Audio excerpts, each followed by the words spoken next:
There should be some policy or some law in place or some kind of punishment for members of parliament who do not show up to actually do their job. Absolutely, and fine them 50,000 ringgit at the same time. That's their salary. Good lah. Take me back. Yeah.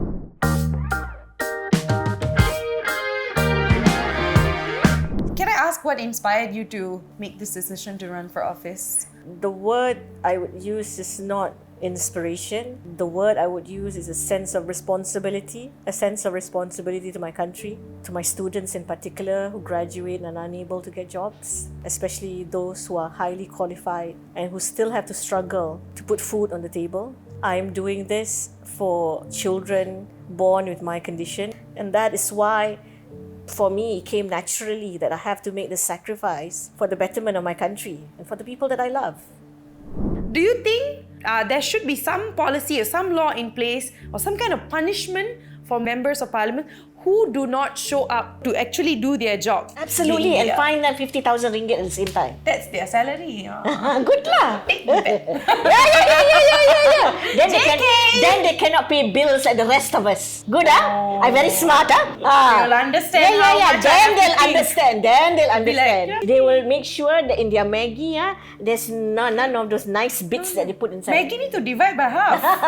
One morning, that's how a lot of students live. So can you share with us a little bit about how you'll go about expanding disability rights and making this a reality not just within Putrajaya but eventually, hopefully, the rest of Malaysia? Our people, as in people with disabilities, still have very poor quality of lives. Whatever tagline that people have chosen to come up with, like 1% OKU in civil service, just remains a mantra, but without any real steps being taken to address those issues. And I will be the first person to say that I am not interested in wasting time. I am not interested in currying favors with others, but I do know how to address gaps and solve problems. So what I have done as a person who was born with spina bifida, being the only person in the world with a PhD on spina bifida from the most renowned lab of Professor Andy Cobb and Nick Green from University College London, and I'm the only person who publishes actively on spina bifida in the country, who until 4th of November 2022 had active working laboratories on neural tube defects. I know what the issue is. I have strong links with the medical community and all its associate partners who address the gaps correctly. Why do you think we cannot shed this nonsensical, disgusting, hateful racism and like that behavior, and how can we move forward? Because I feel like no matter how far we go, we always, when it comes to race and racial issues, we get stuck there. And then that sets us back like by decades and centuries. It all lies with hypocrisy in the country. You cannot expect racism, bigotry, unkindness, and all that's associated with it, including disrespect to the environment and to weaker creatures like cats and dogs and other animals, to go away if we keep on subsisting on hypocrisy. So if we eat, breathe, live with hypocrisy, then it really is our fault. It all boils back down. I think there's a bit in the Quran that says, if you do not make sure that your leaders are of high moral standing, and that means high moral standing, not corrupt, don't take people's money, don't take people's possessions, don't hurt other people.